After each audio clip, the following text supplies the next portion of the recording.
Truong My Lan is accused of looting one of Vietnam's largest banks over a period of 11 years.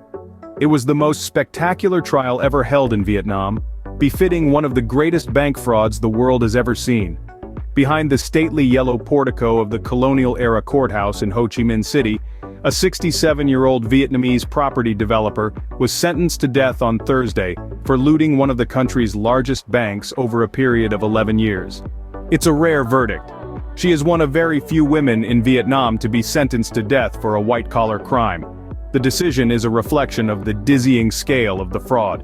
Truong My Lan was convicted of taking out $44 billion in loans from the Saigon Commercial Bank. The verdict requires her to return $27 billion, a sum prosecutors said may never be recovered. Some believe the death penalty is the court's way of trying to encourage her to return some of the missing billions.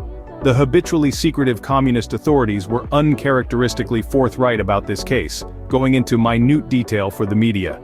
They said 2,700 people were summoned to testify, while 10 state prosecutors and around 200 lawyers were involved. The evidence was in 104 boxes weighing a total of 6 tons.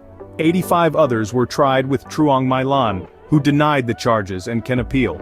All of the defendants were found guilty, 4 received life in jail, the rest were given prison terms ranging from 20 years to 3 years suspended. Truong My Lan's husband and niece received jail terms of 9 and 17 years respectively. There has never been a show trial like this, I think, in the communist era, says David Brown, a retired U.S. State Department official with long experience in Vietnam. There has certainly been nothing on this scale. The trial was the most dramatic chapter so far in the Blazing Furnaces anti-corruption campaign, led by the Communist Party's Secretary General, Nguyen Phu Trong. A conservative ideologue steeped in Marxist theory, Nguyen Phu Trong believes that popular anger over untamed corruption poses an existential threat to the Communist Party's monopoly on power. He began the campaign in earnest in 2016, after outmaneuvering the then pro-business prime minister to retain the top job in the party.